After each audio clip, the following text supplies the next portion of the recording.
chaque personne sur Terre mérite de mener une vie saine. Mais dans de nombreuses régions d'Afrique, les gens n'ont pas accès à des médicaments de qualité à un prix abordable. Afin de changer cela, Shalina Healthcare a été fondée il y a plus de 30 ans en ayant pour mission de fournir des produits pharmaceutiques de qualité, facilement accessibles et à des prix abordables aux Africains qui en ont le plus besoin. Our mission to provide quality medicines that are affordable and available guides every decision that we make here at Shalina Healthcare. From which new products to launch, to the investments in our manufacturing plant, and to where to open a new distribution depot in Africa. We do this because real lives are at stake and we are passionate about making a meaningful contribution in Africa. Avec l'augmentation prévue de la population en Afrique au cours des prochaines années, de plus en plus de personnes ont besoin d'un meilleur accès à des médicaments abordables et de qualité. C'est pourquoi son marché pharmaceutique connaît l'une des croissances les plus rapides au monde. Shalina a participé à cette croissance au fil des ans et est devenue l'une des organisations les plus fiables en Afrique subsaharienne, avec un portefeuille diversifié de marques leaders du marché et plus de 350 produits dans 12 catégories thérapeutiques approuvées à la fois par les patients et les médecins.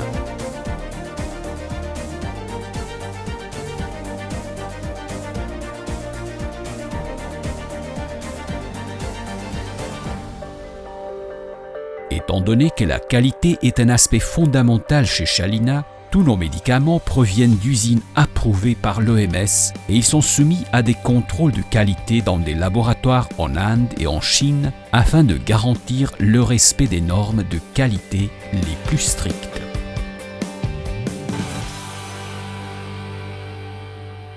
Notre usine en Inde a été agréée par le gouvernement pour chaque pays où nous opérons et il a été en mesure de fabriquer 110 millions de comprimés, 90 millions de gélules, 11 millions de tubes et 4 millions de flacons de lotion. Les médicaments de Shalina sont distribués dans plus de 15 pays de l'Afrique subsaharienne. Contrairement à la plupart des sociétés pharmaceutiques, nous opérons une chaîne d'approvisionnement de bout en bout avec un réseau en expansion de plus de 30 centres de distribution Shalina à travers l'Afrique qui approvisionnent directement les hôpitaux, les cliniques, les pharmacies et les ONG.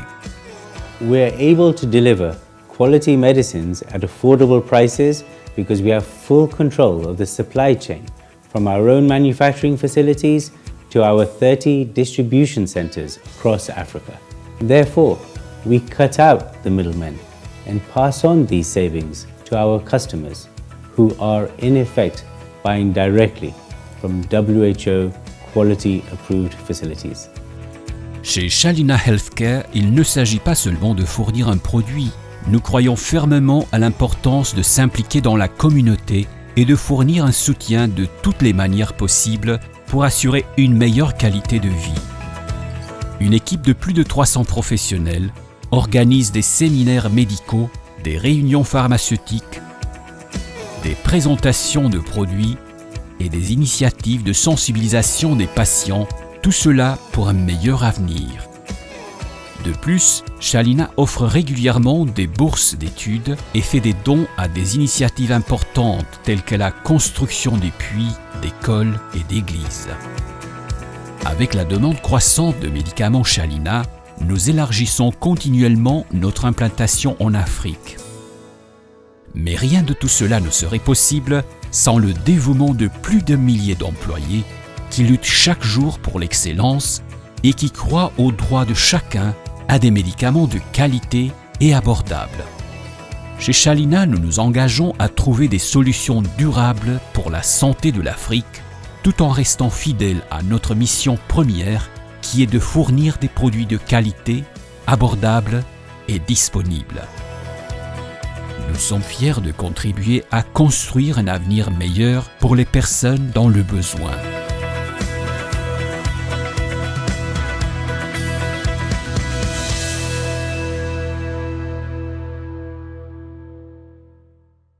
Nous allons donc, pour cette présentation, suivre un plan qui comprendra quelques données épidémiologiques, comment poser le diagnostic, comment pouvoir traiter les patients et comment évaluer l'éradication. Et enfin, nous terminerons par une conclusion. Qu'est-ce que nous pouvons dire? Vous devez savoir que c'est une bactérie dénommée Helicobacter pylori qui a été découverte en 1983 par deux médecins australiens, Warren et Marshall, qui en ont d'ailleurs qui ont pu avoir un prix Nobel en 2005 pour cette découverte-là. Cette bactérie est pathogène de plusieurs pathologies gastro-duodénales. C'est un bacille gram-négatif spiralé qui contient 4 à 5 flagelles qui l'aident dans sa protection. Et cette bactérie a été classée parmi les carcinogènes de classe 1 en 1994 par l'Agence internationale de recherche sur le cancer. La suivante. Cette infection à Helicobacter pylori est actuellement considérée comme un problème de santé publique, du fait de sa prévalence élevée, du fait d'un recours fréquent aux soins et du fait aussi d'un potentiel évolutif péjoratif en termes de cancer de l'estomac. Dia suivante. Cette infection et aussi son corollaire qui est la résistance aux antibiotiques est devenue une grande priorité depuis 2016 pour l'Organisation mondiale de la santé. Eh bien, cette bactérie a été listée parmi les 16 bactéries résistantes aux antibiotiques. Dia suivante. Cette infection crée beaucoup de challenges chez nous ici en Afrique. Pourquoi? Premièrement, il y a peu d'études. Troisièmement, le taux élevé de résistance aux antibiotiques. Quatrièmement, le fait qu'il n'y a pas de guideline typiquement africain. Et enfin, par son accès limité au traitement. Il est aussi reconnu que l'Helicobacter pylori africain serait génétiquement différent de l'Helicobacter pylori d'ailleurs et qu'il aurait aussi son propre bagage génétique qui lui permet de développer certaines résistances aux antibiotiques. L'incidence du cancer est moins élevée qu'en Asie, au Japon, mais son incidence ressemble à peu près à celui qu'on obtient au niveau de l'Europe de l'Est et de l'Amérique du Nord. La suivante. Qu'en est-il de l'Afrique? 7 patients sur 10 sont infectés par l'Helicobacter pylori. Nous avons des résultats similaires, tels que nous les voyons par exemple au Burundi, 70%, au Rwanda, 75%, presque identique aussi aux données d'autres pays. La fréquence, bien qu'élevée, semble être stable chez nous dans notre pays. La suivante. Quand nous regardons aussi la distribution des ulcères gastriques et duodénaux, nous constatons que la plupart des pays en Afrique ont plus d'ulcères duodénaux que gastriques. Et ces ulcères sont souvent corrélés à une infection Helicobacter pylori. La suivante. En RDC, les prévalences sont à 76-77% selon qu'on est à l'est du pays ou à l'ouest du pays. Mais ce sont des données qui ne reflètent pas l'étendue de tout le pays. En fait, simplement que, qu'en est-il de sa transmission? Eh bien, la transmission se fait souvent durant l'enfance. Elle est interhumaine. Elle s'acquiert par voie orale et le plus souvent, elle est intrafamiliale. Et cette infection peut persister souvent toute la vie, surtout s'il n'y a pas de traitement. La suivante.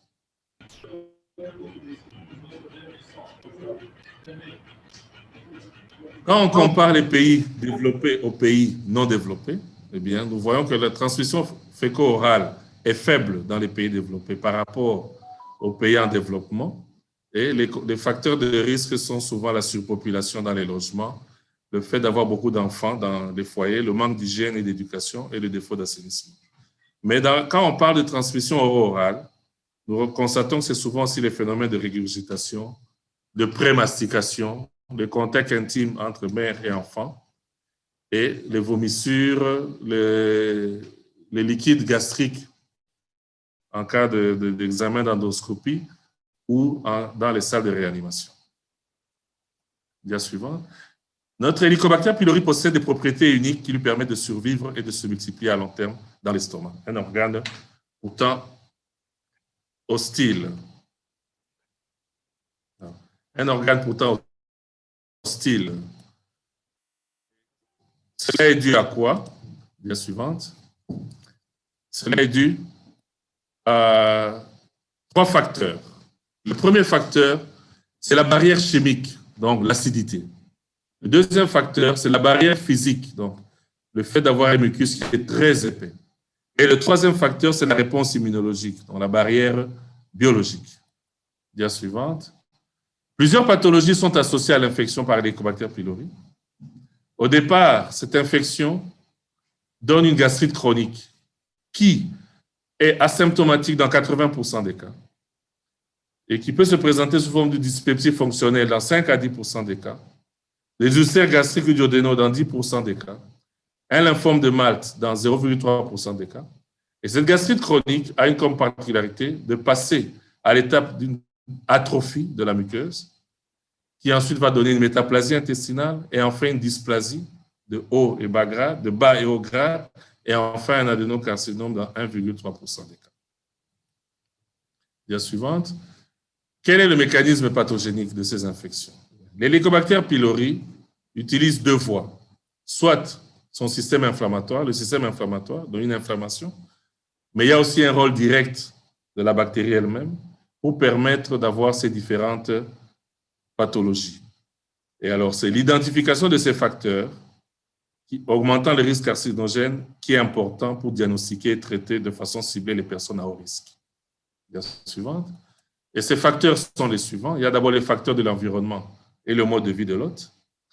Il y a les caractéristiques génétiques de l'hôte, donc c'est là où interviennent les cytokines pro-inflammatoires. Et il y a le génotype de la bactérie elle-même, donc l'îlot de pathogénicité qu'on appelle CAG, et puis le VAC-A. Les 3 facteurs ici mis ensemble augmentent le risque d'atrophie gastrique et d'adénocarcinome. La suivante. Comment poser le diagnostic? La suivante. Du point de vue clinique, donc, nous avons souvent un tableau. Le patient peut venir avec un tableau de gastrite chronique à Helicobacter pylori, qui est une gastrite chronique active exogène de type B, qui est le plus souvent asymptomatique et qui peut se localiser soit au niveau de l'antre, soit au niveau du fundus. Quand elle est au niveau de l'antre, elle peut entraîner une hypersécrétion acide et une maladie ulcéreuse, mais jamais de cancer gastrique. Mais quand elle est localisée au niveau du fundus, là, elle peut entraîner une hyposécrétion acide due à la raréfaction des cellules pariétales et ensuite une gastrite atrophique chronique avec risque de cancérisation. La suivante. Ça peut être sous forme d'ulcère gastrique duodénal. La suivante, mais également sous forme de cancer. Très fréquent au Japon, en Chine et en Amérique du Sud. C'est le 5e cancer le plus fréquent dans le monde, selon l'OMS en 2018. C'est la 3e cause de mortalité par cancer dans le monde. Du point de vue histologique, elle se présente sous forme de cancer superficiel ou invasif. L'affection est multifactorielle. L'Helicobacter pylori occupe la première place parmi les paramètres éthiopathogéniques. Et cela survient souvent après plusieurs années d'évolution chronique d'une gastrite. Quant au pronostic après exérèse chirurgicale, eh bien, la survie à 5 ans est de 60 à 80%, si absence d'envahissement ganglionnaire, de 20% si les ganglions sont envahis, et la survie est nulle en cas de métastase. Mais on parle de plus en plus de l'énigme africain, qui consiste à dire qu'il y a une prévalence élevée des hélicobactères, mais avec un faible taux d'incidence des ulcères peptiques et des cancers gastriques en Afrique. Mais il faut savoir d'abord qu'il n'y a pas de registre national de la plupart des pays africains pour recenser les cas de cancer. L'accès à la gastroscopie et au dépistage est limité aux classes socio-économiques élevées. Il y a un abus dans l'utilisation des IPP et des antibiotiques. Et une étude faite à l'est du pays, à Bukavu plus précisément, sur 1000 gastroscopies, on a recensé seulement 37 cas de cancer gastrique. La suivante. Et l'autre forme clinique, c'est le lymphome gastrique de Malte, dont le pronostic a été transformé depuis la connaissance de l'Helicobacter pylori. Elle constitue 3% des tumeurs malignes gastriques. Il y a le type à petites cellules, donc bas grade, et le type à grandes cellules, haut grade. Le type à petites cellules, donc le lymphome gastrique à bas grade, son avantage, c'est que son éradication peut faire régresser le processus tumoral. Tandis que dans le type à grandes cellules ou haut grade, l'éradication Helicobacter seul ne suffit pas. Il faut absolument une prise en charge chirurgicale. La suivante. Quelles sont les méthodes diagnostiques? Eh bien, il y a deux groupes de méthodes diagnostiques. Les méthodes non invasives, donc sans endoscopie, et les méthodes invasives avec endoscopie ou biopsie. Dans le groupe des méthodes non invasives, on a le test respiratoire à l'urée marqué au carbone 13, la sérologie, dont le dosage de l'anticorps Helicobacter pylori dans le sang, et la détection des antigènes de l'Helicobacter pylori dans les selles. Une particularité pour la détection de ces antigènes, eh bien, la prise d'IPP depuis moins de 4 semaines diminue l'exactitude.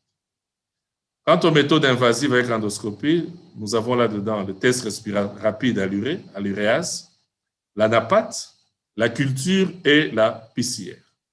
Il faut 5 prélèvements biopsiques, 2 à l'antre, 2 au fundus et 1 à la petite courbure pour respecter les normes. La suivante. Quelles sont les indications? Quelles sont les recommandations actuelles de recherche et d'éradication de l'Helicobacter pylori? Les recommandations qui ont un fort niveau de preuve, c'est tout ulcère gastro-duodénal, évolutif ou non, incluant les complications. Tout lymphome de Malte gastrique, de bas et haut grade, toute prise d'AINS ou d'aspirine à faible dose avec ulcère gastro-duodénal compliqué ou non, toute prévention primaire des ulcères gastro-duodénaux avant de débuter un traitement par AINS, toute dyspepsie chronique caractérisée souvent par une gastroscopie normale, et tout traitement au long cours par IPP, donc au moins plus de 6 mois. Les autres recommandations, c'est une dyspepsie non explorée avant gastroscopie, les antécédents familiaux de cancer gastrique au premier degré, les mutations des gènes de réparation de l'ADN dans le cadre du syndrome de Lynch, des lésions muqueuses gastriques pré-néoplasiques, donc atrophie, métaplasie intestinale, les antécédents de résection localisée d'un cancer gastrique, une anémie fériprive sans cause retrouvée, une carence en vitamine B12 sans cause retrouvée, un purpura thrombopénique immunologique de l'adulte et la prévention du cancer gastrique en cas de chirurgie bariatrique, le bypass gastrique. La suivante. Quelles indications restent pour la sérologie? Parce que c'est un examen avec lequel nous avons débuté ici au pays, mais que nous ne demandons presque plus. Les seules indications réservées à la sérologie sont les suivantes.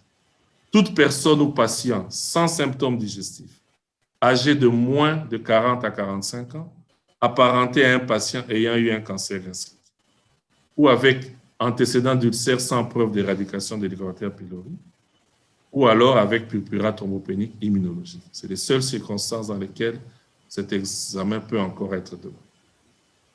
Suivante. Pour l'histologie, quand on demande l'anapathe en endoscopie, on définissait les gastrites en fonction du système de Sidney, du Sidney system, qui actuellement est remplacé par l'OLGA et l'OLGIM. L'OLGA, c'est donc l'Operative Link on Gastritis Assessment. Qu'en est-il du traitement? Suivante. Dans le traitement, nous recherchons beaucoup plus l'éradication plutôt que l'éradication est considérée comme facile effective si l'incidence de la réinfection annuelle est en 80%. Si le taux de rechute à 12 mois après thérapie est de... Un traitement est jugé efficace si le taux d'éradication dépasse les 90%. S'il y a une limitation de l'apparition de résistance et que les posologies sont en accord avec les CMI. Suivant. Quelques définitions à retenir, c'est qu'on parle d'éradication quand ça signifie qu'il y a impossibilité de mettre en évidence l'Helicobacter pylori 4 semaines après la fin du traitement. On parle de récidive quand il y a positivation des tests auparavant négatifs 4 semaines après la fin du traitement. La plupart des récidives surviennent avant 12 mois. La résurgence, c'est quand une souche thérapeutique indétectable 4 semaines après la fin du traitement recolonise la muqueuse et devient détectable. Tandis que la réinfection vraie, c'est tout patient qui est réinfecté par une nouvelle souche différente de la souche de première infection ou une souche génétiquement identique, mais après que la souche originale ait été complètement éradiquée. La suivante. Mais pour ce qui est de l'Helicobacter pylori, l'éradication est difficile. Pourquoi? Premièrement, parce que c'est une niche écologique très protégée et à cause de la variation génomique, l'émergence des résistances.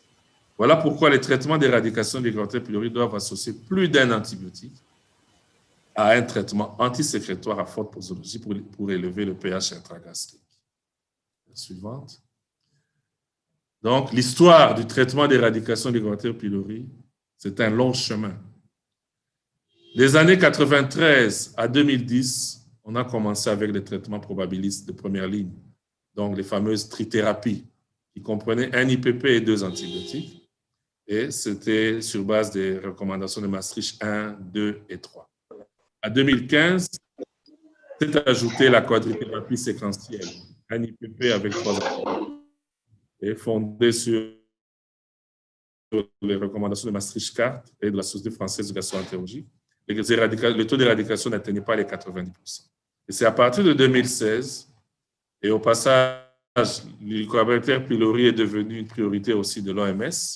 De nouvelles recommandations sont venues et s'est ajoutée alors la quadrithérapie concomitante sur base des recommandations de Maastricht 5 et la réapparition du bismuth, surtout en France, qui avait été au départ un traitement et qui a été à un moment abandonné et qui revient aujourd'hui à la surface.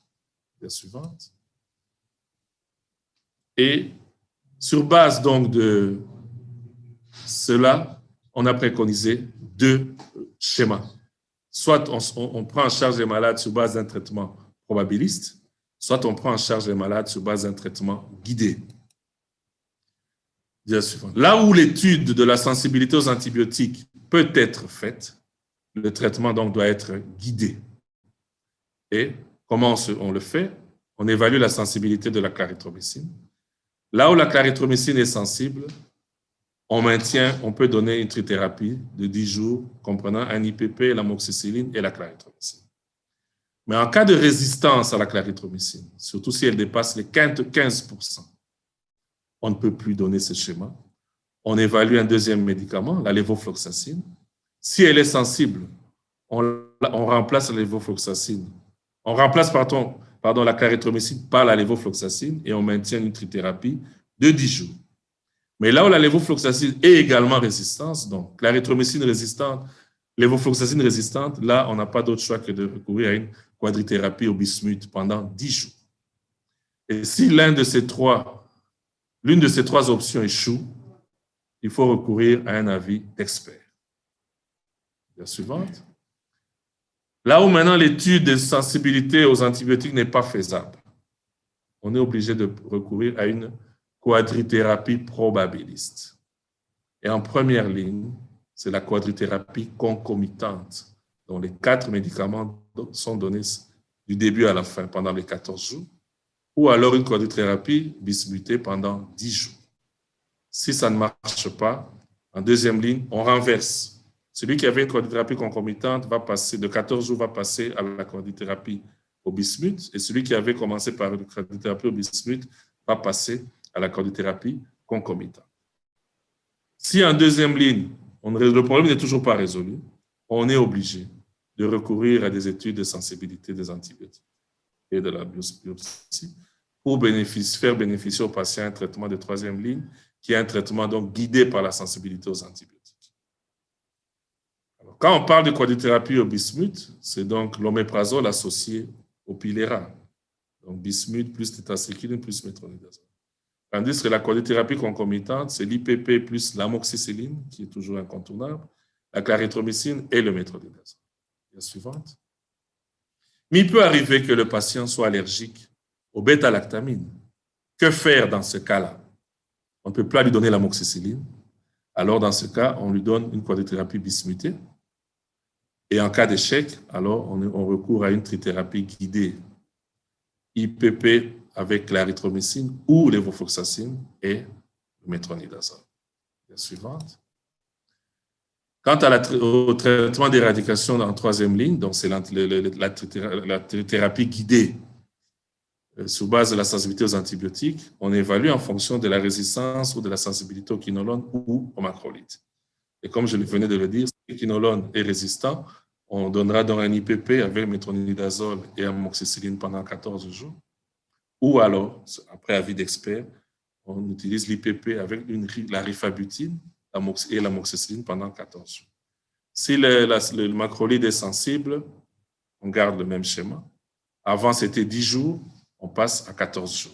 IPP, clarithromycine, amoxicilline.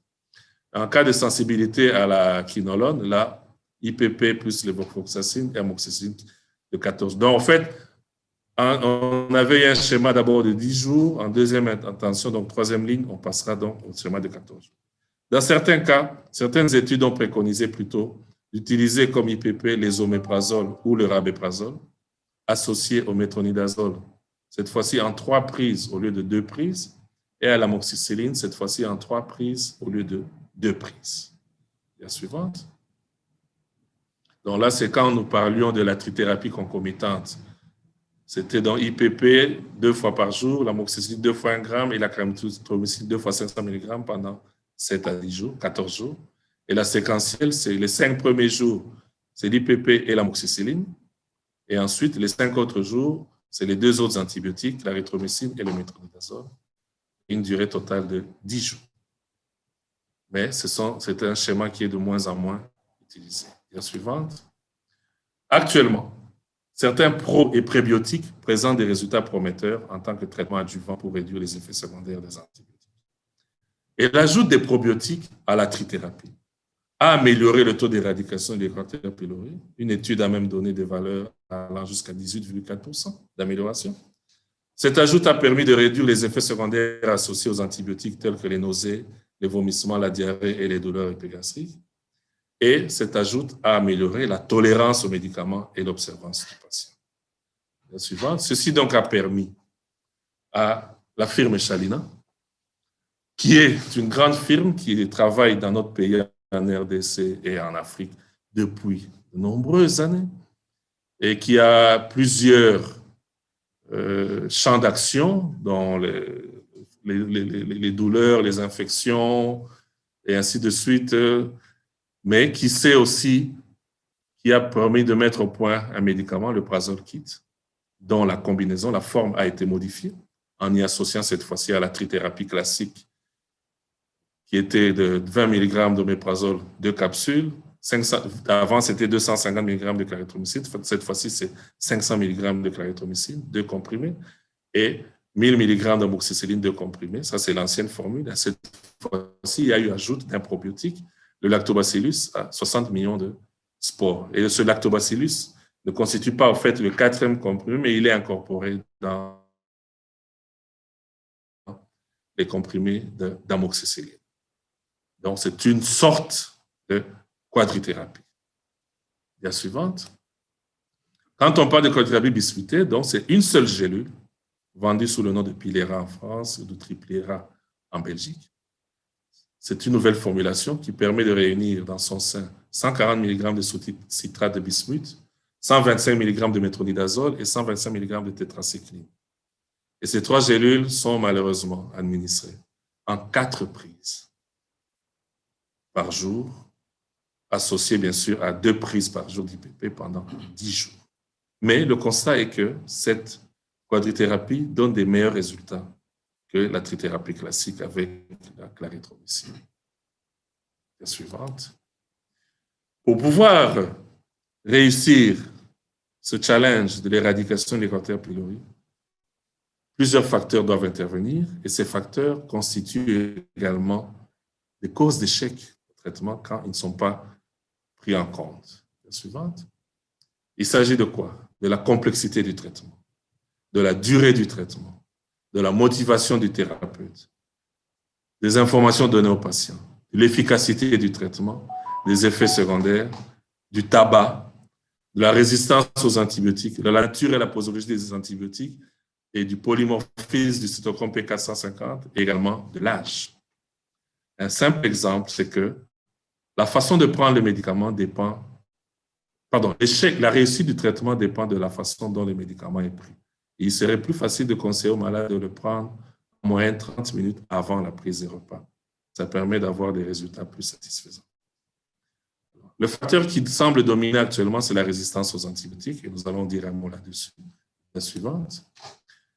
Du point de vue mondial, cette résistance pose vraiment problème. Elle varie selon les pays et les communautés. Elle peut changer avec le temps ou la situation géographique. Tel que vous le voyez sur cette diapositive, le métronidazole atteint les 47% dans le monde. La clarithromycine, autour de 20% dans le monde. L'amoxy, 15%. Lévofloxacine, 19%. La tétra, 12%. La suivante. En Europe, de 98 à 2018, donc en 10 ans, on a constaté une hausse de taux de résistance de la clarithromycine qui est passé de 10% à 22%.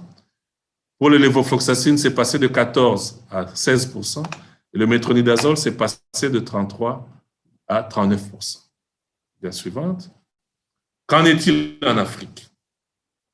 Nous constatons que bien que les taux varient d'un pays à l'autre, de façon générale, les taux de résistance au métronidazole, c'est 76%, 73% pour l'amoxy, 29% pour la clarithromycine, 17% pour la lévofloxacine et 49% pour la tétracycline.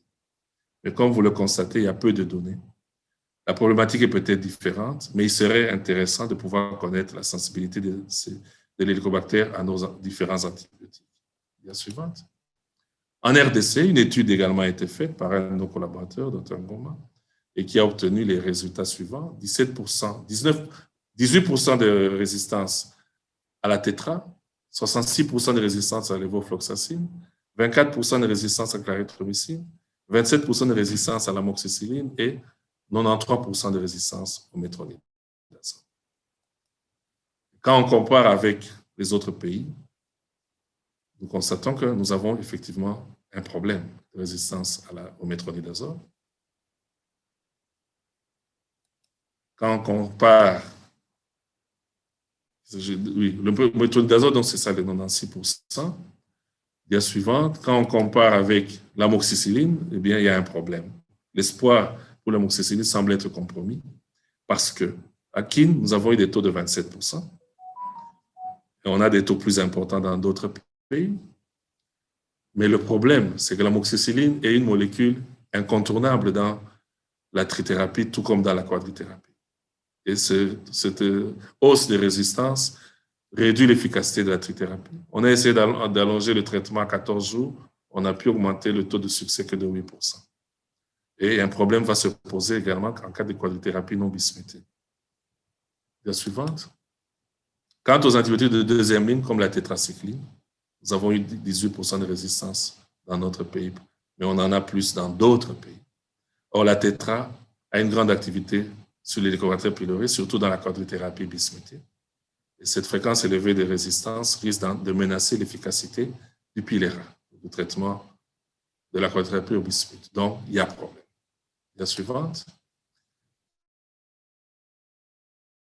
Quand on regarde pour la lévofloxacine, là aussi, nous constatons que même, nous on a eu 18%, mais au Nigeria, on atteint même les 50%. Donc, il y a effectivement un problème qui se pose. Or, ce sont des antibiotiques de deuxième ligne. La suivante. Alors, quelles sont les causes de résistance? À quoi peuvent-elles être imprimées, à part le bagage génétique? Premièrement, c'est l'usage inapproprié des antibiotiques, qui est un fléau en Afrique et chez nous ici à Kinshasa et en RDC. L'automédication, qui atteint parfois les 99%. L'accès limité aux services sanitaires de qualité. La prise en charge couramment probabilise des fièvres. Une vente libre des antibiotiques non contrôlée. Une circulation des médicaments contrefaits et des mauvaises pratiques médicales dans la prise en charge du Helicobacter pylori. J'ai parlé tantôt de la prescription qui n'est pas bien faite. J'ai parlé aussi, nous avons eu à faire également avec Shalina plusieurs formations médicales continues sur la prise en charge du Helicobacter pylori. Et celle-ci, c'est encore une. Mais le constat, c'est que quand il y a une étude qui essaie d'évaluer un peu la façon de prendre en charge au niveau des médecins, bon, les résultats sont en cours d'analyse, mais l'aperçu que j'ai eu, c'est comme si on n'aura pas de très bons résultats. Donc, nous devons insister davantage. La suivante. Et tout ceci entraîne donc une baisse donc, de la sensibilité du réacteur pylori aux antibiotiques, avec comme conséquence une hausse des échecs d'éradication au-delà de 20% dans certaines régions lors d'une trithérapie empirique, d'où est de nouvelles recommandations. Il serait mieux d'éviter les traitements empiriques contenant la clarithromycine si la résistance locale à la clarithromycine dépasse les 15%. Et les tests de sensibilité aux antibiotiques doivent être effectués avant le traitement dans ces régions. Mais il est vrai que c'est une situation difficile. Nous avons une première étude, elle est quinoise, mais il faudrait l'étendre à tout le pays et pouvoir avoir des recommandations pays pour pouvoir appliquer les recommandations qui viennent d'ailleurs. En attendant, on est obligé d'être un peu plus attentif dans nos prescriptions et de prendre en charge nos patients avec les molécules disponibles. La suivante. Donc, il y a intérêt donc de déterminer cette sensibilité aux antibiotiques avant le premier traitement. Cela permet de préserver l'efficacité de nos antibiotiques, de réduire le nombre d'antibiotiques et la durée du traitement. Donc, ça veut dire revenir quand même à une trithérapie. Et il y a une meilleure efficacité donc du traitement guidé par rapport au traitement empirique, mais difficile de réaliser dans notre pays. La suivante. Contrôle de l'éradication. Comment y recourir? Et ça, c'est important à faire. La suivante. Nous devons toujours nous rassurer que nous avons gagné le challenge en guérissant le malade, en éradiquant le microbe. Deux moyens sont possibles. Le test respiratoire, malheureusement, qui n'est pas disponible dans notre pays, et la recherche de l'antigène de l'Helicobacter pylori dans les selles. Test à réaliser uniquement 4 semaines après la fin des antibiotiques et 2 semaines après la fin des IPP. Parfois, d'autres vont même plus loin, 2 mois après, en cas d'utilisation du test respiratoire. Mais là où l'endoscopie peut être faite, la suivante, elle reste indiquée chez les patients avec symptômes orientant vers une pathologie digestive haute, notamment syndrome ulcéreux, dyspepsie chez quelqu'un qui a plus de 40 à 45 ans et qui a des symptômes d'alarme. Quand on parle de symptômes d'alarme, on fait allusion à la dysphagie, à l'amaigrissement et à l'anémie. Et également en cas d'anémie fériprive ou de carence en vitamine B12 sans cause retrouvée. Chez les patients avec des facteurs de risque de cancer gastrique, en cas de lymphome gastrique de Malte et d'intervention bariatrique prévue. Mais l'idéal, c'est de faire cette gastroscopie 15 jours après l'arrêt des IPP. Est-ce réalisable en pratique, surtout sur le malade symptomatique? Difficile. La suivante. Quelles conclusions pouvons-nous tirer de cette présentation? La suivante. Eh bien, premièrement, que l'Helicobacter pylori est une bactérie responsable de diverses pathologies de l'estomac chez l'homme. Il colonise de manière persistante la moitié de la population humaine mondiale, avec au moins 800 000 morts par an. C'est la seule bactérie reconnue comme oncogène de classe 1. Et l'Helicobacter pylori doit être cherché et traité chez les malades à haut risque de cancer gastrique. Actuellement, les traitements probabilistes de première et de deuxième ligne de l'infection sont la quadrithérapie concomitante à 10 à 14 jours ou la quadrithérapie bismutée de 10 jours. Une culture avec antibiogramme est nécessaire en cas d'échec pour guider le choix des antibiotiques dans les trithérapies de troisième ligne de recours. Et le succès du traitement repose sur l'information du patient, la bonne information du patient et la collaboration active entre le gastro-entérologue et le médecin traitant. Et enfin, le test respiratoire ou la recherche de l'antigène dans les selles doit être systématiquement fait pour contrôler l'efficacité du traitement anti-hélicobacter. Merci de votre aimable attention. Oui, merci pour votre présentation. Alors, on voulait savoir, dans nos conditions, surtout dans les milieux là où on n'a pas la possibilité de faire les contrôles, quelle serait la recommandation lorsqu'on a déjà soumis les patients à une trithérapie pour l'éradication de H. pylori? C'est ça, je voulais savoir votre orientation en tant que, pour les médecins qui travaillent dans les milieux à milieu. Merci beaucoup pour votre question. Bon, c'est une question pertinente et délicate. En fait, c'est un peu difficile. Bon, étant donné, si le malade est symptomatique, vous donnez le traitement, le malade devient asymptomatique. nous pourrions, je dis bien nous pourrions, juger que le traitement a répondu parce que le malade se sent mieux. Mais nous ne pourrions jamais confirmer qu'on a pu éradiquer le microbe. Parce que n'oubliez pas, cette infection peut survenir de façon aussi totalement asymptomatique. Bon. Maintenant, la recherche de l'antigène, c'est un peu comme un test rapide. Avec un peu d'effort, on peut pouvoir l'obtenir. Maintenant, il faut à bon escient pour ne pas avoir de faux résultats. Donc, juger sur base seulement de la clinique permet de dire que le malade est mieux, mais on ne peut pas confirmer qu'on a éradiqué l'infection.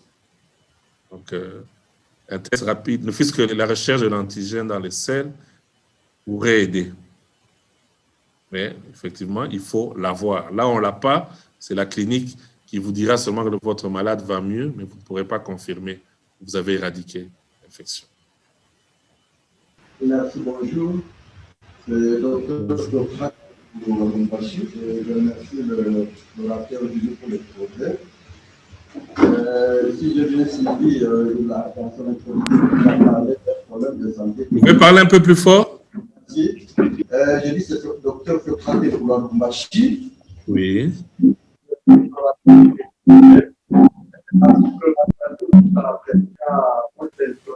avez parlé qu'il s'agit des problèmes de santé publique.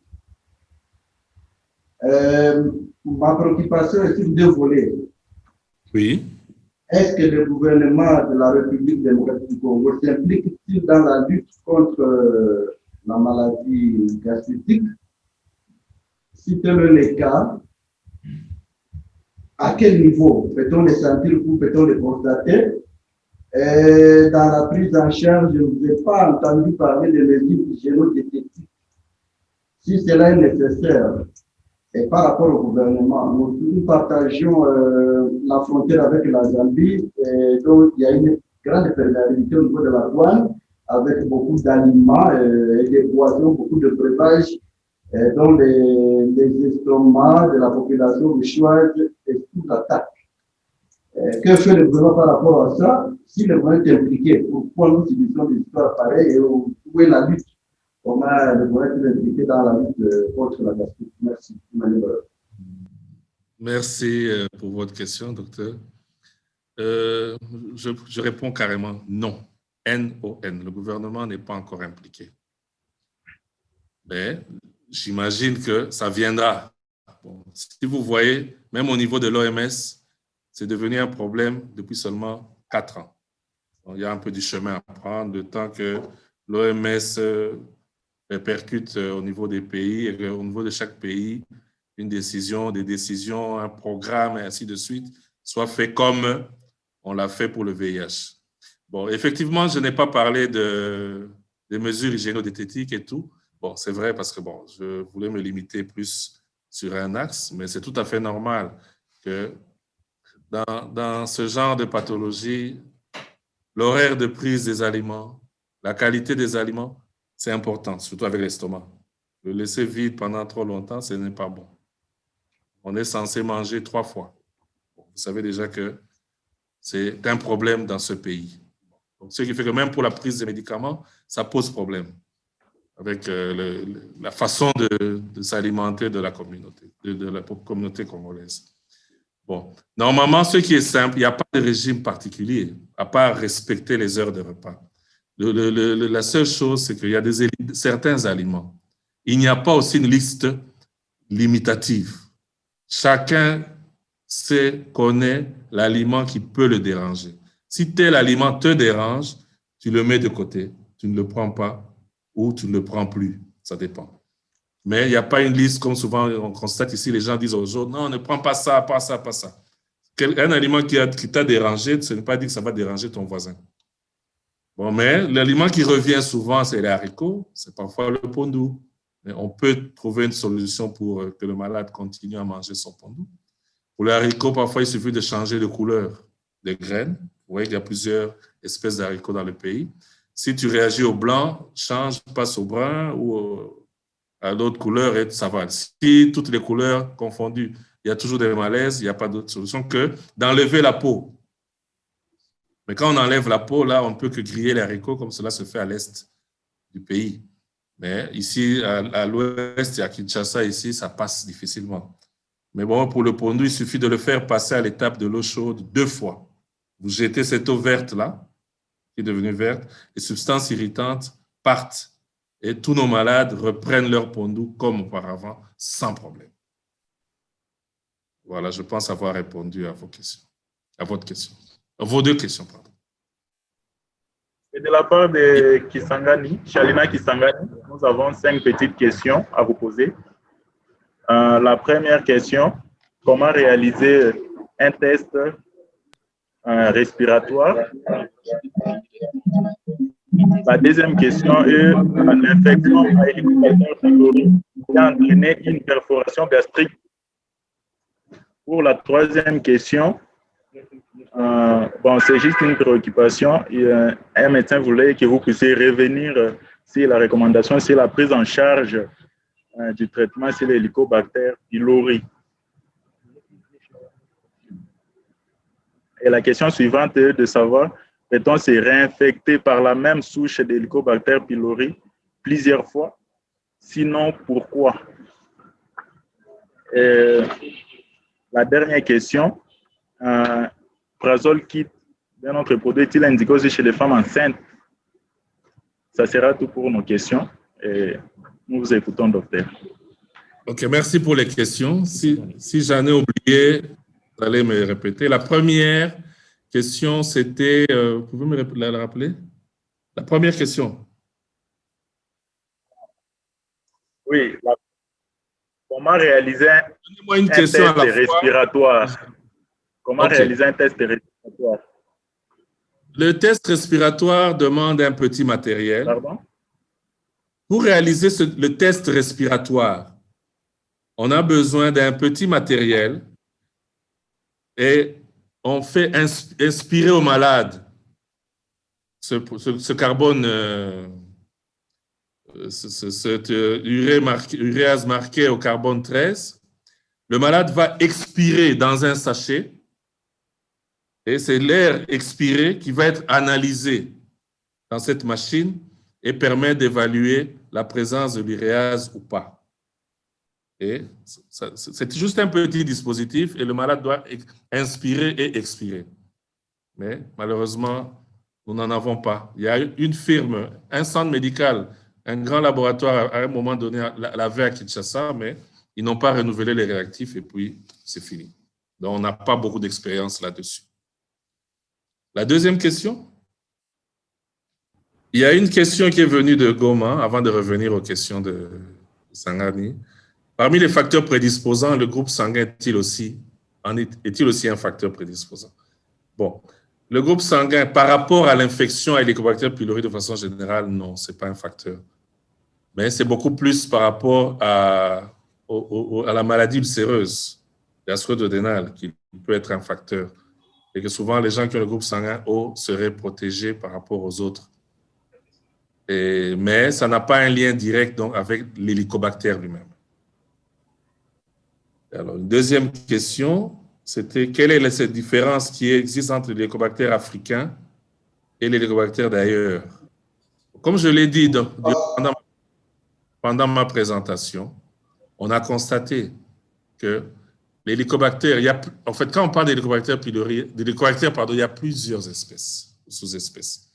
Mais l'hélicobacter pylori retrouvé en Afrique semblerait différent de l'hélicobacter pylori retrouvé ailleurs. Là, c'est maintenant au niveau des gènes et autres, sa structuration génétique et tout. Et pourquoi? Parce que c'est un des éléments qui définit un peu cette énigme. Nous avons une prévalence très élevée. Nous semblons avoir très peu de cancers.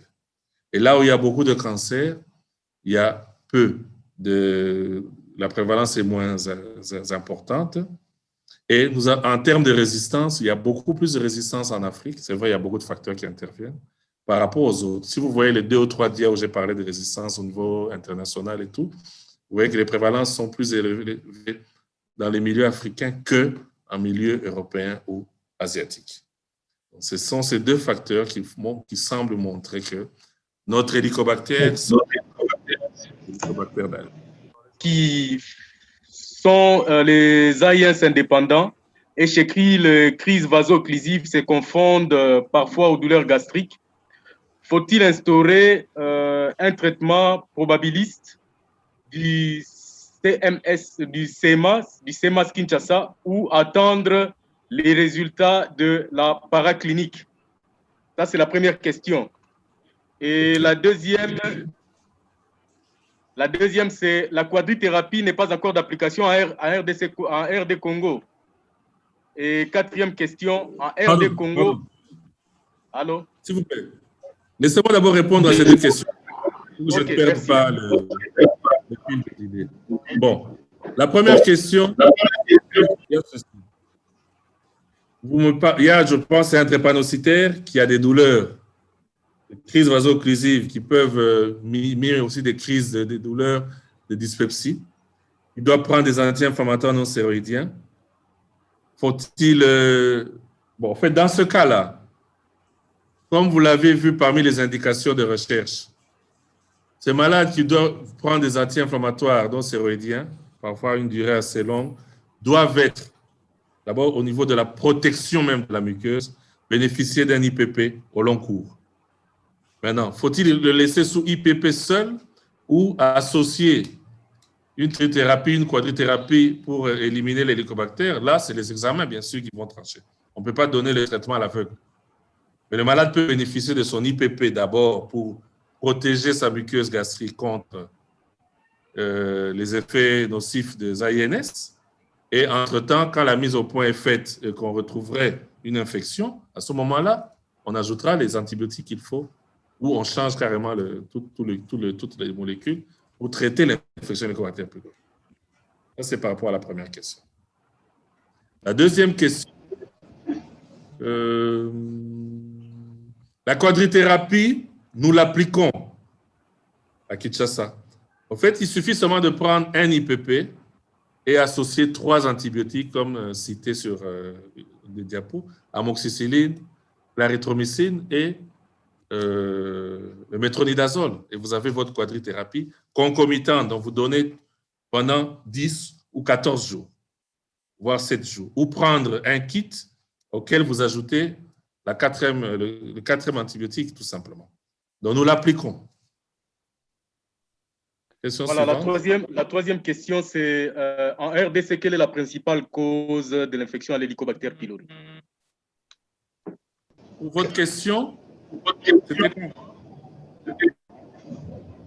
la question, c'est Aaron Mousseroumé, merci traitant de l'hôpital général de Katwa, basé à Butembo. Merci pour l'exposé. Merci pour nous avoir accordé la parole. Et néanmoins, on a 2 préoccupations. La première,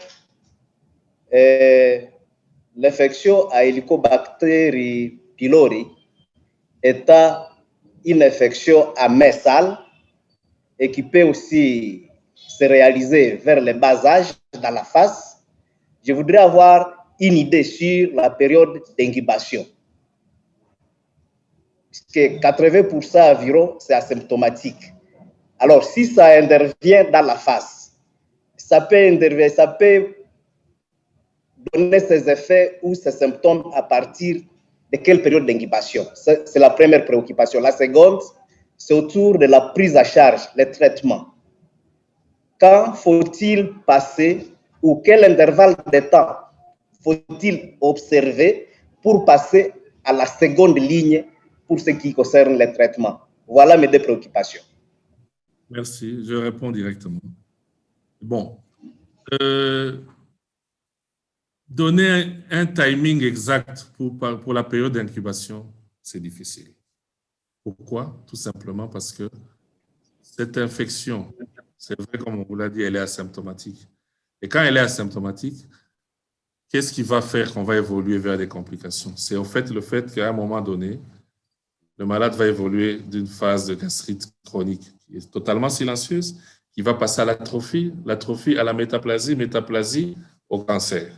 Vous voyez? Et ça, c'est une histoire de 20-30 ans en moyenne.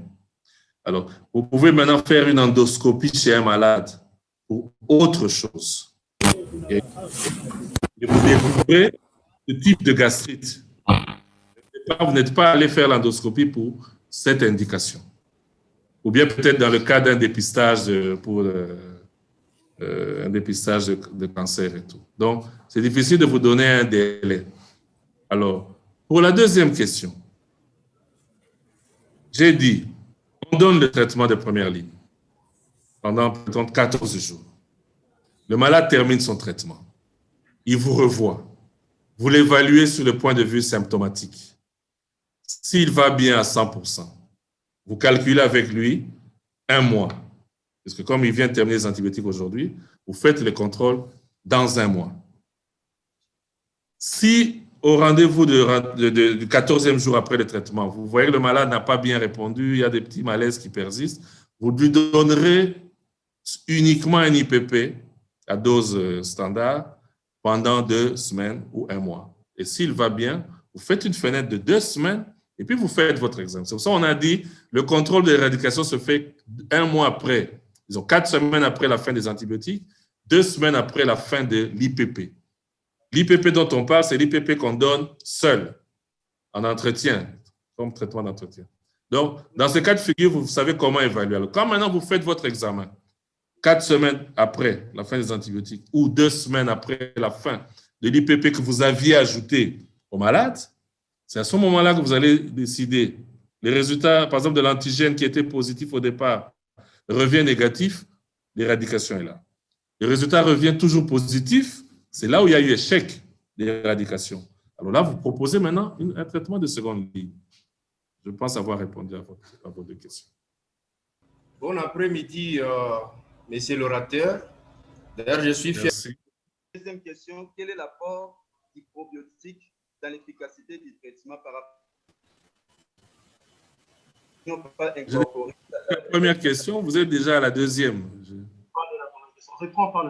La première question, c'est comment vous expliquez l'énigme africain? L'énigme africain, comme vous l'avez expliqué. Deuxième La deuxième question, quel est l'apport du probiotique dans l'efficacité du schéma par rapport aux schémas qui n'ont pas des probiotiques? OK. Les 2 questions ont leur réponse, en fait, dans les... Il y a une troisième question, on aurait les prendre directement, comme ça, vous allez répondre une fois pour toutes. Oui, bon, ici, moi j'ai 2 préoccupations. La première, l'Helicobacter pylori fait partie de quelle famille en bactériologie? Ça, c'est 1. Le 2, par quel mécanisme il parvient à contaminer la muqueuse gastrique? Donc, la première question, la famille bactériologique de l'Helicobacter pylori. Et la deuxième question, le mécanisme par lequel l'Helicobacter pylori arrive à contaminer la muqueuse gastrique. Arrive à contaminer la muqueuse gastrique. OK. Bon, je reviens d'abord aux 2 premières questions là. C'était pour l'énigme africaine. Oui, en fait, comme je te disais, les 2 premières questions ont leur réponse dans les dias qui ont été présentés. L'énigme africain, c'est parce que prévalence élevée de l'Helicobacter pylori dans la communauté, faible taux d'incidence du cancer gastrique. C'est ça l'énigme. Et on se dit, bon, pour le moment, est-ce réellement une énigme? Ça, en fait, la question. Et on a donné des arguments, soit un abus des antibiotiques de façon inappropriée, le manque de registres. Il y a beaucoup de diagnostics de cancer qui ne sont pas recensés, comme vous le savez, et tout ça, c'est expliqué. C'est ça, l'énigme, c'est parce que forte prévalence du microbe, mais faible taux de cancer dans la communauté. C'est ça l'énigme, en fait. Alors,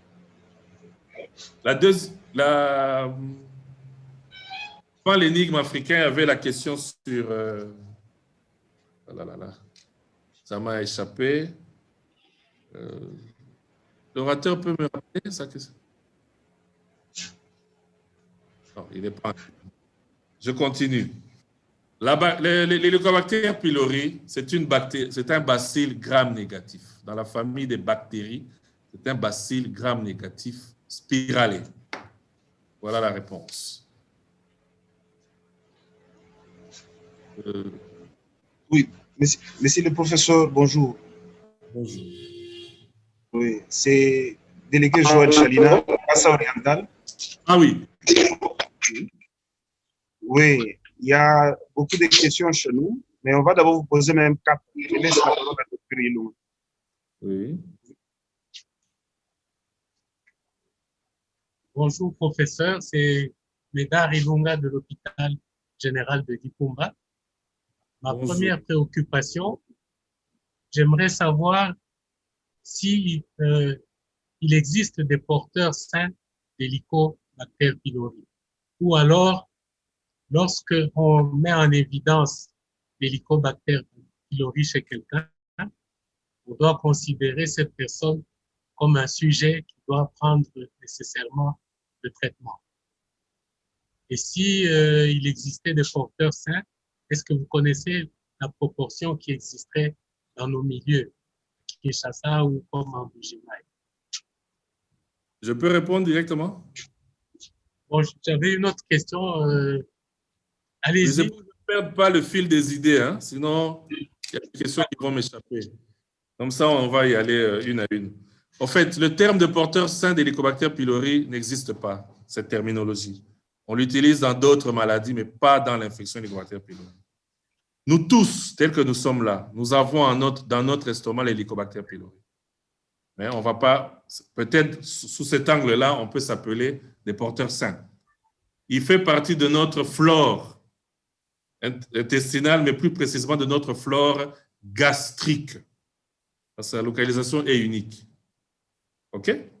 Maintenant, c'est les facteurs exogènes liés au péril fécal et tout qui font que le microbe se retrouve en grande quantité et alors occasionne un syndrome dyspeptique ou alors sous forme de gastrite, d'ulcère ou de cancer. Alors, toute personne, même asymptomatique, qui a l'hélicobacter positif lors d'un des examens, par méthode invasive ou non invasive, doit être traitée et on doit contrôler son éradication. Voilà la réponse à votre première question. OK. Deuxième préoccupation, il me semble que c'est le test de recherche de l'antigène dans les selles qui semble être le plus facile à réaliser. Est-ce que vous connaissez son accessibilité financière? Est-ce que c'est possible financièrement en tenant compte du revenu moyen du Congolais si on peut commencer à penser à le réaliser comme test diagnostique? Étant donné que la biopsie et la gastroscopie, c'est plus compliqué à réaliser. Bonne question. Le coût ici à Kinshasa, c'est, je dirais, en gros autour de 25 $. Ce test est facturé à 25 $ à Kinshasa. Mais techniquement, facile à réaliser? Oui, c'est un test rapide, oui. Il est facile à réaliser. Vous savez le principe. Un échantillon de sel qui doit arriver au labo en moins d'1 heure, maximum 2 heures. Et dans les 15, 20, 30 minutes, on a le résultat. C'est un peu pour les hépatites et autres, là, à peu près. Mais c'est avec le sel, un échantillon de sel plutôt que le sang. OK, merci, bien noté. Ma dernière préoccupation, c'est concernant le métronidazole. Oui. J'ai vu, vous avez parlé d'une étude où le métronidazole ne répond plus dans la proportion de 75% à beaucoup de germes. Ici, chez nous, j'ai l'impression que pour le moment, c'est parmi les médicaments les plus prescrits. Oui. Est-ce qu'au niveau de la pharmacovigilance, on n'a pas pris des dispositions pour commencer dès à présent à décourager les nombreux prescripteurs de métronidazole? Parce qu'en fait, s'il y a des problèmes de résistance de l'ordre de 75%, je pense que c'est très dangereux de continuer à le prescrire. Merci aussi pour la question, mais comme tu le vois, il y a une décision nationale doit être prise dans ce cas de figure. Donc, et cela doit être appuyé par des études au niveau de plusieurs sites de notre grand pays. Et ça, ce n'est pas encore le cas. Ce sont des données parcellaires que nous avons, mais qui montrent déjà qu'il y a un problème. Et c'est un peu partout comme ça en Afrique. Voilà pourquoi on n'est pas encore arrivé au stade de décision radicale, parce qu'il faut maintenant qu'au niveau du ministère de la Santé, le service pharmacie donne l'information et on décide. Là, on a encore du chemin à faire par rapport à ça. OK. Oui, allô? Bonsoir, professeur. Bonsoir. Oui, nous vous remercions pour votre exposé et en vous précisant que vous êtes mon maître. C'est le docteur Miani Désiré. Je suis le médecin-chef de staff à l'hôpital militaire régional de Bukavu. En tout cas, maître, félicitations. De vous revoir. Alors, j'ai deux petites préoccupations en rapport avec la résistance aux antibiotiques. Nous, dans nos milieux, surtout militaires, il arrive des fois que nous nous retrouvons à Minembwe, à Beni, etc. Vous avez insisté que nous devrions d'abord faire l'antibiogramme, qui est très nécessaire. Quel conseil que vous pouvez donner à ces pauvres médecins-là qui travaillent dans des conditions qui ne sont pas comme les vôtres à Kinshasa? Et puis, la deuxième question, c'est en rapport avec Prazol Kit. Donnez-nous précisément votre expérience dans le traitement de l'Helicobacter pylori. Merci. Merci. OK. Par rapport à la première question, et cela, c'est important. Il est vrai, nous n'avons pas tous les moyens pour évaluer la résistance. On finira par y arriver. Mais en attendant, que faire en pratique? Bien, voilà ce que moi, je fais en pratique. Sachant, comme je l'ai dit dans le mode de transmission, que la transmission intrafamiliale existe. Si je me retrouve devant un malade qui a échoué au premier traitement, je passe au deuxième traitement, il échoue. Avant de passer au troisième, qu'est-ce que je fais? Je refais les examens, le test rapide de l'antigène dans les selles, je le refais à tous les membres de la famille. Donc, tous ceux qui habitent avec le patient, et si c'est une cuisinière qui prépare, un domestique, tous ces gens-là. Je les dépiste tous, et même ceux qui sont asymptomatiques, je retraite maintenant tout le monde et le patient. Je l'ai déjà fait 6 fois et j'ai réussi à guérir, à éradiquer les cas difficiles. Mais ce n'est pas quelque chose qui sort des recommandations, c'est de la pratique personnelle. J'essaie d'augmenter au fur et à mesure le nombre de cas pour pouvoir... Mais je pense que là où vous êtes, si au moins vous avez le test rapide, vous pouvez essayer d'expérimenter comme cela et vous testez tous les membres de la famille. Oui, qu'est-ce qui m'est arrivé? Par exemple, sur 8 membres d'une même famille, j'arrive à avoir 6 cas positifs. Et dès que je traite tout le monde, dont le malade récidivant, le malade enfin est guéri. Donc, c'est une méthode qui montre effectivement que la transmission intrafamiliale est bel et bien là. Voilà la réponse que je peux te donner. Allô? Oui. Mon expérience par rapport au Prazol Kit, nouvelle formule. Bon, là, c'est quelque chose qui vient d'être mis à notre connaissance. Donc, il faut nous laisser un peu le temps de pouvoir l'expérimenter et pouvoir alors enfin répondre à la question. Une question qui était restée en suspens, l'avantage des probiotiques. C'est comme je l'avais dit, ça améliore le taux d'éradication, ça réduit les effets secondaires et ça réduit le taux de résistance. Maintenant, nous allons l'expérimenter dans la pratique ici sur place avec le Prazol Kit nouvelle forme. OK, merci beaucoup, docteur, pour l'exposé. Ici, c'est docteur Michel de Boutembo. Ma préoccupation est celle-ci. Dans les conditions où on peut faire le test de sensibilité biotique, quel sera le prélèvement qu'on va faire et ça sera fait sur quel milieu de culture? Voilà ma préoccupation, docteur. OK. Je peux répondre directement. Normalement, le test de sensibilité pour les antibiotiques doit être fait sur la biopsie gastrique, classiquement. Mais au Japon, ils sont en train d'expérimenter une nouvelle méthode qui permettra de pouvoir le faire à partir d'un échantillon. Et ce sera plus pratique pour nous dans nos milieux où nous n'avons pas les moyens de faire des endoscopies à tous les malades. Classiquement, c'est dans un fragment de biopsie gastrique qu'on fera les tests de résistance. Mais on essaye, les Japonais sont à la pointe pour pouvoir nous permettre de faire ce même test de résistance dans un échantillon de sang. Voilà. Oui, merci pour la parole. On enchaîne avec les questions. Moi, c'est le Dr Kasusu, là, de Butembo toujours. Je travaille à l'hôpital Matane. Alors, j'ai 3 petites questions.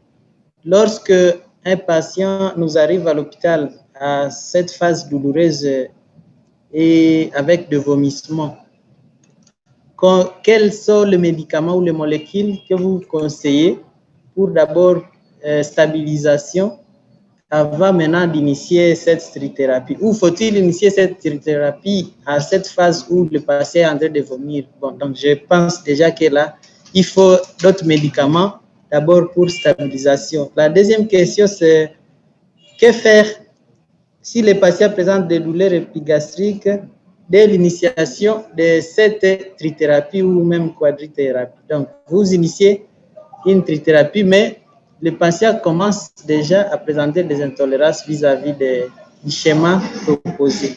Donc, je vais chuter sur la question, existe-t-il des alternatives injectables? C'est ça, en fait, la dernière question. Merci beaucoup, docteur. Les questions sont pertinentes et je vais y répondre. Bon, si le malade est symptomatique, il faut traiter les symptômes. Donc, s'il vomit, il faut donner des antivomitifs injectables. Il y en a qui se donnent en forme orale à sucer ou en injectable. Donc là, il n'y a pas de problème. Mais il n'est pas dit qu'il faut traiter d'abord les symptômes qui dérangent le malade et ensuite, après, passer à l'éradication. Je peux démarrer le tout en même temps, sans problème. D'accord? Alors, pour la deuxième question, s'il y a des formes... Ah oui, les traitements, voilà. Au fait, dans la pratique, notre trithérapie ou quadrithérapie dérange beaucoup les malades. Il y a beaucoup de malades qui abandonnent les traitements. Et qu'est-ce que nous faisons? Qu'est-ce que moi je fais dans la pratique? Quand le malade commence son traitement, il réagit. Souvent, la molécule qui dérange les gens, c'est la clarithromycine et le métronidazole. Ce sont les 2 molécules qui habituellement dérangent les malades. Alors, qu'est-ce que je fais? Le malade commence ce traitement aujourd'hui, il a peur, il a mal, il se dit que c'est le traitement qui le dérange, il veut abandonner, il vous appelle. Moi, j'insiste de ne pas abandonner, de continuer. Et souvent, après 2, 3, 4 jours, les choses évoluent et le malade arrive à terminer son traitement. Donc, c'est pour ça que, comme on dit, l'information que vous donnez au patient, l'accompagnement et la confiance qu'il a en vous va faire qu'il va aller jusqu'au bout. Mais il est vrai que ça dérange. C'est souvent la clarithromycine et le métronidazole en 2e position, qui sont les molécules qui dérangent beaucoup les patients. Mais en insistant, le malade continue. Au bout de 3-4 jours, surtout les 5 premiers jours, si ça passe, le reste ne pose plus de problème. Ça, c'est mon expérience personnelle.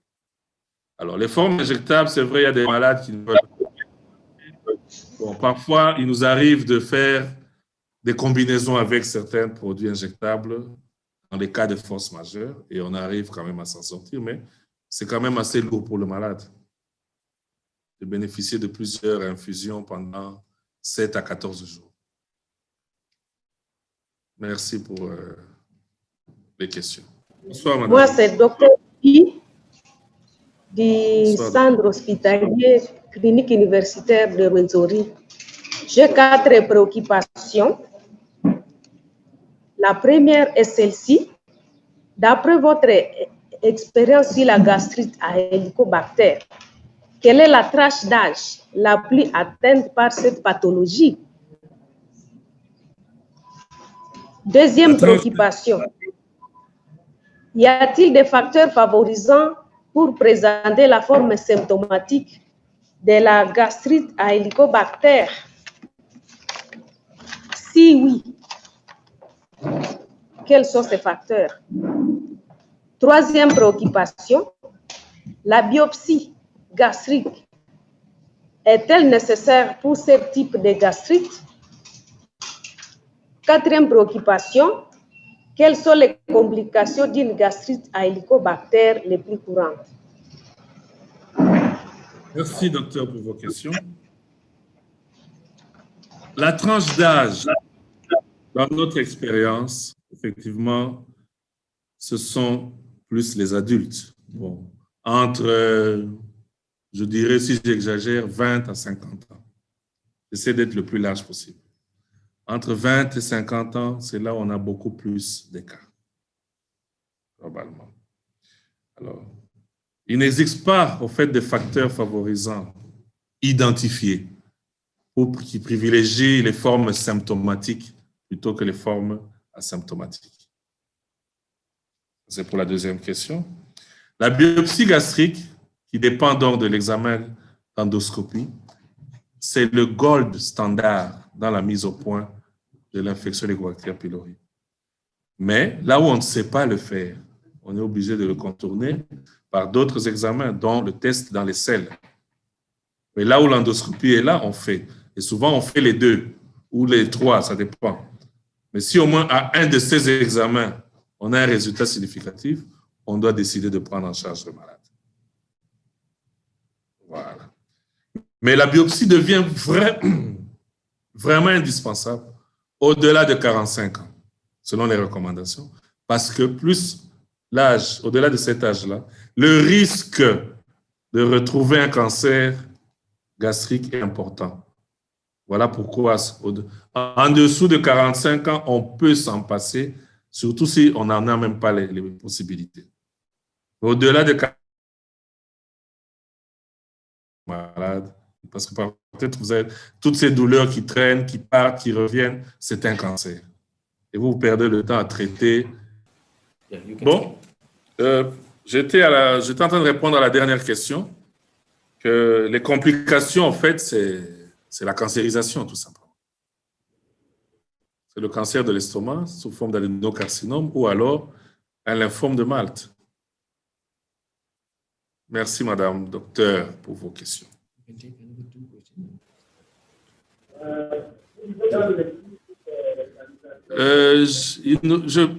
Une ou deux dernières questions. Il y a une question de la part de la ville de Pugna. Alors, nous avons trois préoccupations par rapport à l'exposé de ce soir. La première préoccupation concerne les rapports entre les anti-inflammatoires non stéroïdiens et les Helicobacter et la gastrite aiguë. Ça, c'est la première question. La question. La question, c'est la première question, je n'ai pas bien suivi la fin. Les rapports entre les anti-inflammatoires non stéroïdiens oui. et les Helicobacter pylori et la gastrite aiguë. Entre les anti-inflammatoires non stéroïdiens et l'Helicobacter pylori.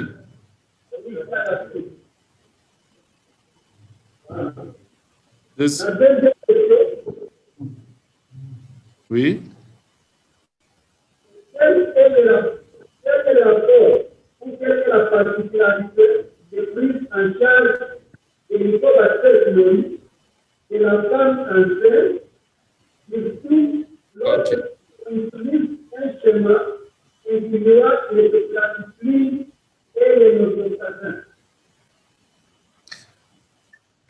Particularité de la prise en charge de la femme enceinte, ça j'ai entendu. Et puis, la suite? La prise en charge de l'Helicobacter pylori chez les femmes enceintes. Oui. Et la suite de la... On utilise un schéma incluant la tétracycline et les novostatins. La tétracycline et le...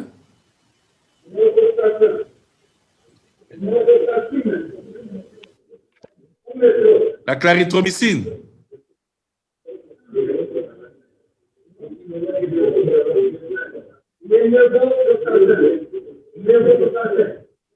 Ah, lévofloxacine, ok. D'accord.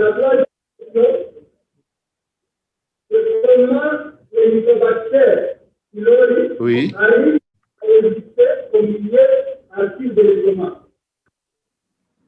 Comment l'Hélicobacter pylori arrive à résister au milieu actif de l'estomac?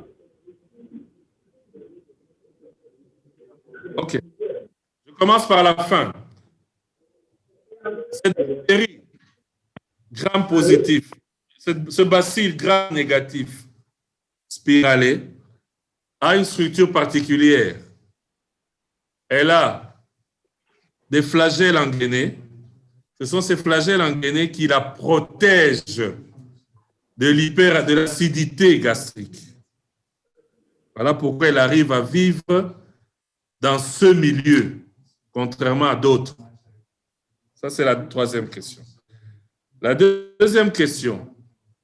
La prise en charge chez la femme enceinte est assez délicate. D'abord, ce n'est pas par rapport à l'infection Helicobacter pylori elle-même, c'est plutôt par rapport à l'utilisation des médicaments, dont l'IPP par exemple et tout. C'est souvent, classiquement, c'est déconseillé, à moins que la femme sa grossesse soit arrivée à une certaine maturité.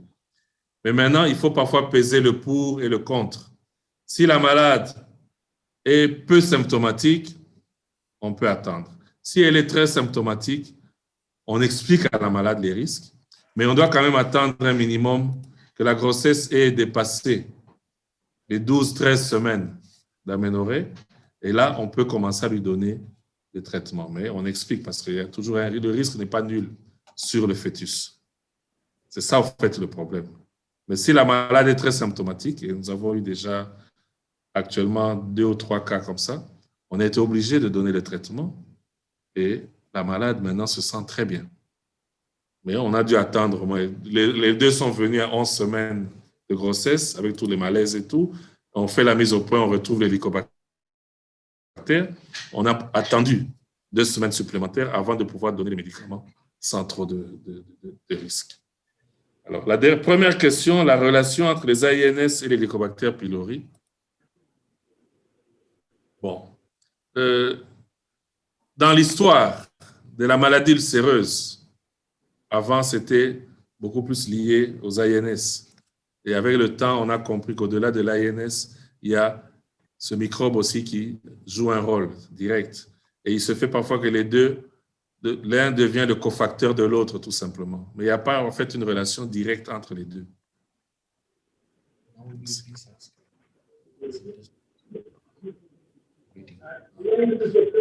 Je voudrais demander aux autres de pouvoir attendre et de demander à Ngaba s'il y a des questions, parce que je n'ai eu aucune question de ce côté-là. Bon, docteur, il y a quelques questions ici, venant de l'équipe qui est basée à HJ Hospital. Alors, je prendrai quelques-unes. Il y a le docteur Chimanga Samuel qui voudrait savoir pourquoi le test d'éradication Helicobacter pylori devrait attendre 4 semaines sans prendre les IPP. Est-ce que ces IPP influent-ils sur les résultats du test?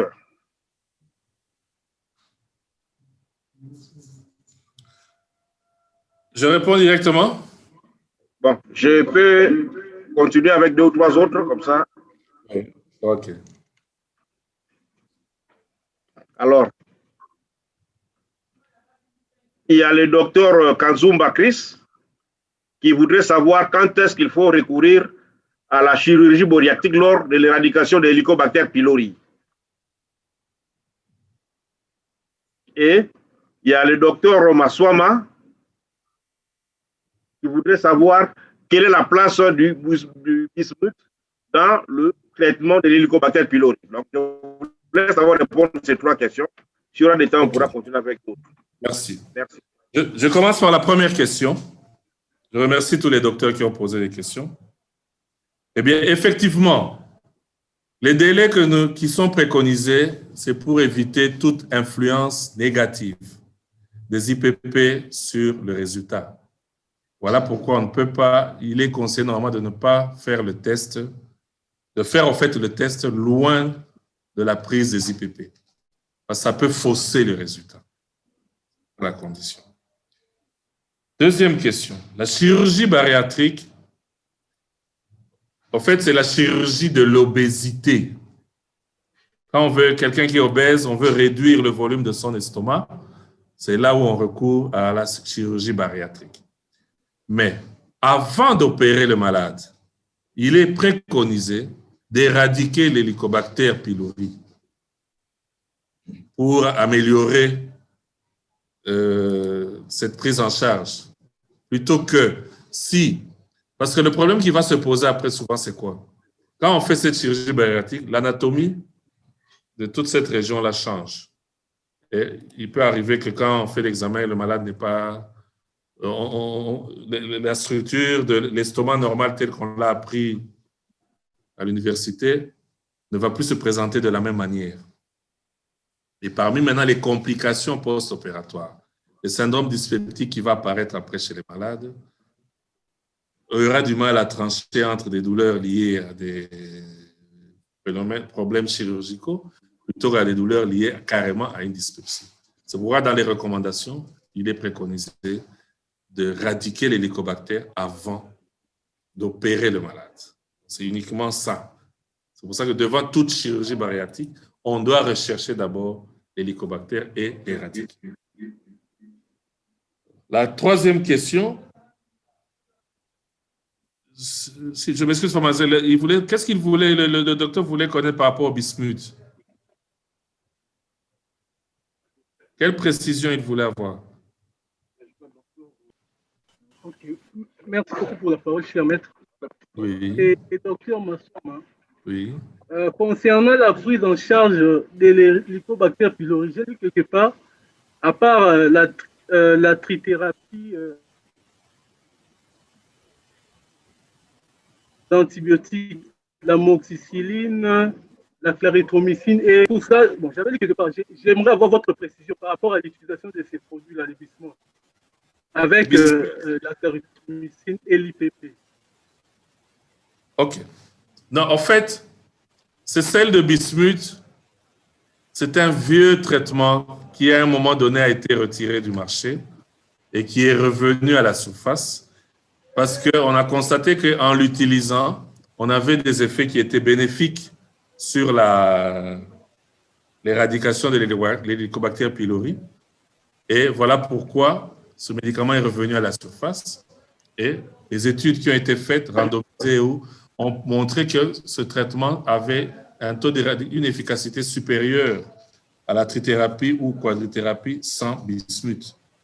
C'est de la même manière que aujourd'hui, de plus en plus, on ajoute aussi les probiotiques qui ont aussi un effet bénéfique dans la prise en charge en termes d'amélioration des taux d'éradication, en termes de réduction des effets indésirables que les malades subissent à cause des médicaments, et aussi réduction du taux de résistance. Voilà pourquoi le bismuth d'un côté, voilà pourquoi même les probiotiques de l'autre côté reviennent à la charge et sont de plus en plus utilisés. J'espère avoir répondu à votre question. Docteur, ici Patrick de Kimpese. Nous avons une préoccupation. Oui. Merci, professeur. Je m'appelle Dr Malundama Aimé Serge. Dr Malundama Aimé Serge, médecin chef des services des urgences adultes et soins intensifs à l'hôpital général de référence Tonankulu de Mbanzangu au Congo central. Okay. Alors, je vous félicite d'abord pour votre brillant exposé, dont le sujet était vraiment très pertinent et surtout dans la pratique clinique de chaque jour. Voilà, j'ai deux petites préoccupations. La première, c'est par rapport à notre milieu en RDC. Quelles sont les mesures hygiéno-diététiques les plus efficaces à observer pour prévenir l'infection à Helicobacter pylori? Ça, c'était la première question. La deuxième, c'est, excusez-moi de revenir sur la molécule du qui est Solkit. À un moment, vous avez dit que c'est une nouvelle formule qui est mise en marche, mise sur pied. Alors, que reproche-t-on de l'ancienne formule de Prazolkit? Est-ce qu'il y a une étude qui a été menée sur les taux d'échec par rapport à la résistance des Helicobacter pylori aux différentes molécules de la gamme? Merci pour tout. Donc voilà, je m'arrête par là. Merci. Pour la première question, l'infection Helicobacter pylori, c'est une, comme on l'a dit au début de la présentation, c'est une maladie un peu du péril fécal, donc c'est lié au problème d'hygiène, avec comme facteur de risque la promiscuité. Donc, une hygiène individuelle et collective bien faite, le respect donc de toutes ces mesures-là permet de réduire le taux d'infection de l'Helicobacter pylori. Et les pays qui l'ont appliqué, ouais, comme c'est le cas en Europe, le taux d'infection est réduit par rapport aux pays africains. Il y a encore beaucoup à faire au niveau de l'hygiène collective et individuelle. Donc, c'est tout simplement ces mesures. Les mêmes mesures qu'on applique pour les autres maladies à péril fécal, c'est les mêmes mesures. Que ce soit là dans votre communauté où vous êtes, l'Helicobacter n'est qu'une maladie parmi tant d'autres. Choléra, tout ce que vous connaissez là, ces mesures-là, on devrait appliquer à titre individuel, familial et collectif. Alors, pour la deuxième question, bon, je ne suis pas bien placé pour répondre à cette question. Il faut, la firme va mieux répondre à cette question parce que c'est elle qui a mis au point le médicament. On l'a utilisé sous l'ancienne formule. Et c'est tout à fait normal qu'à un moment donné, les choses évoluent. Il faut. Les choses évoluent. Ailleurs aussi, il y a des choses qui se font. C'est tout à fait normal que la firme a voulu aussi ajouter un plus dans la formulation de son médicament. Et c'est cette formulation que nous allons essayer d'expérimenter, nous et vous, pour voir ensemble comment les choses vont évoluer. Je pense avoir répondu à vos deux questions. Merci beaucoup. Voilà, docteur. Une dernière préoccupation venant de docteur Tony Kitoko. Il demande si le traitement à base de sel de bismuth est présent ici en République démocratique du Congo. Voilà. Je peux répondre directement. De façon pratique, il n'est pas présent. Habituellement, il vient de l'Europe. Comme vous avez vu dans la présentation, Pilera en France, Triplera en Belgique ou vice-versa. Donc, ça vient d'Europe. Quand il arrive ici, il coûte très cher. Donc, il n'est pas vraiment accessible. Voilà la réponse à votre question. Docteur, pour enchaîner avec le Congo central, vous avez deux petites préoccupations de Matadi pour finir. La première, c'est la prise en charge en pédiatrie, une difficulté par rapport au manque de formes adaptées aux tout petits. Si vous pouvez élucider une prise en charge en pédiatrie, parce que la forme adaptée n'existe pas. Deuxième préoccupation, par rapport au diagnostic, rapidement pour finir, par rapport au diagnostic de présomption pour un patient qui consulte pour épigastralgie, vomissement. Faut-il parler de syndrome dyspeptique ou syndrome gastrique? Merci.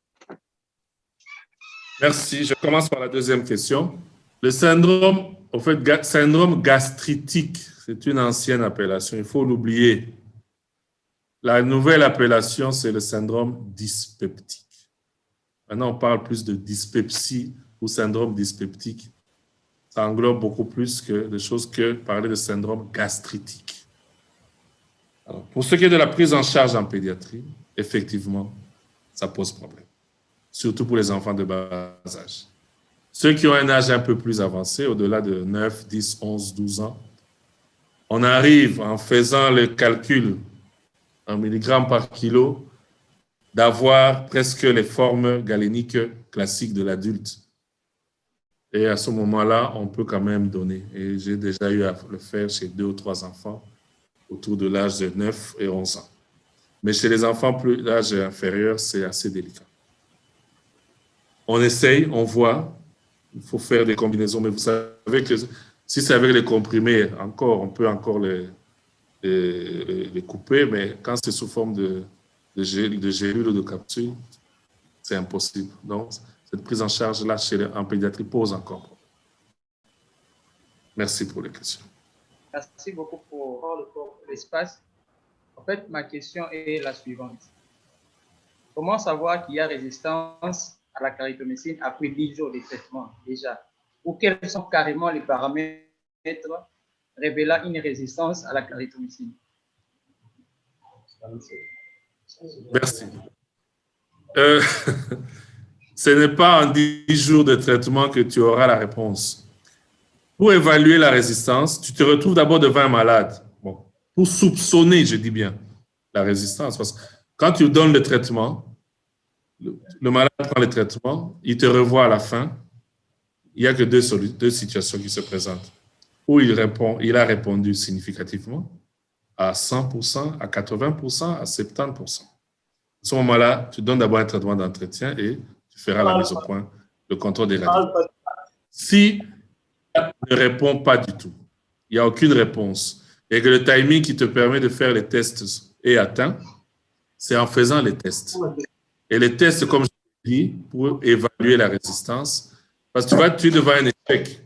Cet échec-là est-il dû à, tu réévalues tous les facteurs de prise de médicaments et tout le reste, ou alors carrément le traitement a échoué parce que tu étais devant une résistance au traitement. C'est les analyses sur les fragments biopsiques qui vont confirmer s'il y a eu résistance ou pas. C'est d'aujourd'hui pour évaluer cela. Sans analyse de biopsie gastrique, tu ne pourras pas. Merci beaucoup, docteur, pour la... Est-ce un échec?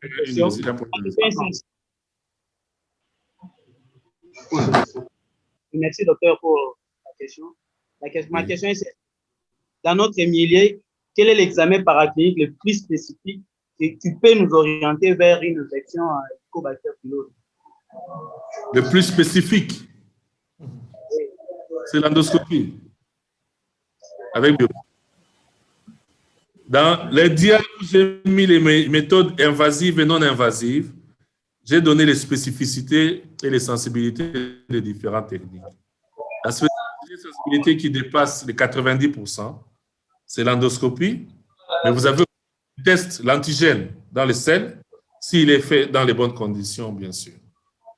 Mais le gold standard, bien sûr, c'est le plus spécifique. Si je dois répondre à ta question, c'est la biopsie gastrique. Oui, parlez, Olivier. Ça, je m'assois. Oui, parlez. Bonjour, professeur. Moi, je suis le docteur à partir de Kananga directement. Okay. De porteurs sains à Helicobacter pylori n'existe pas. Mais en même temps, nous avons un problème de résistance dû aux antibiotiques, au mauvais usage d'antibiotiques. Oui. Vous dites, lorsque vous constatez que quelqu'un est porteur, si on peut l'appeler ainsi, même si le mot n'existe pas, il est porteur asymptomatique. Il est asymptomatique, il est infecté au H. pylori.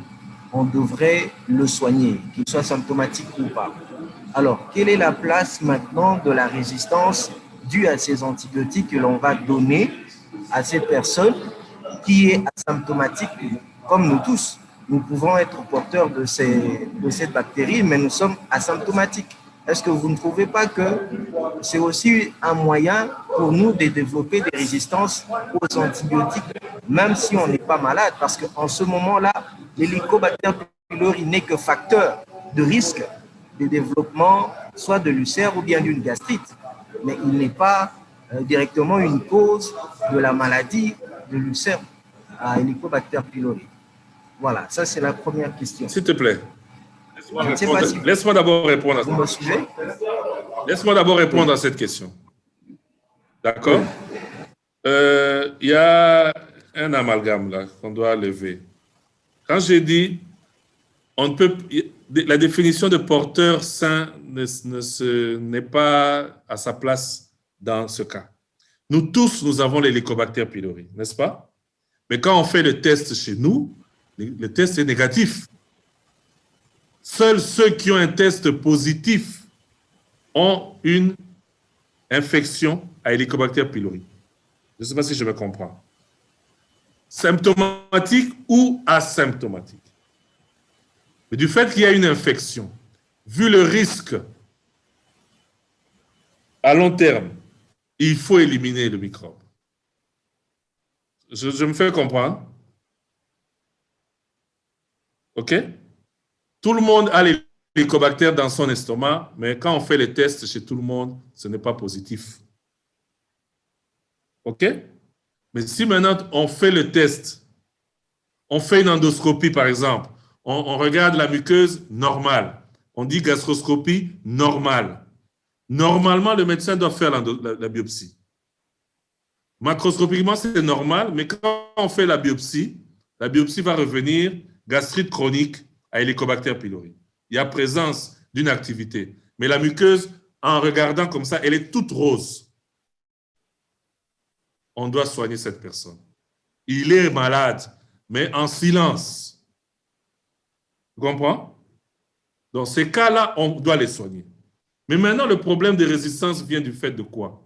Du fait de nos antécédents, de notre passé antérieur. Toutes nos infections.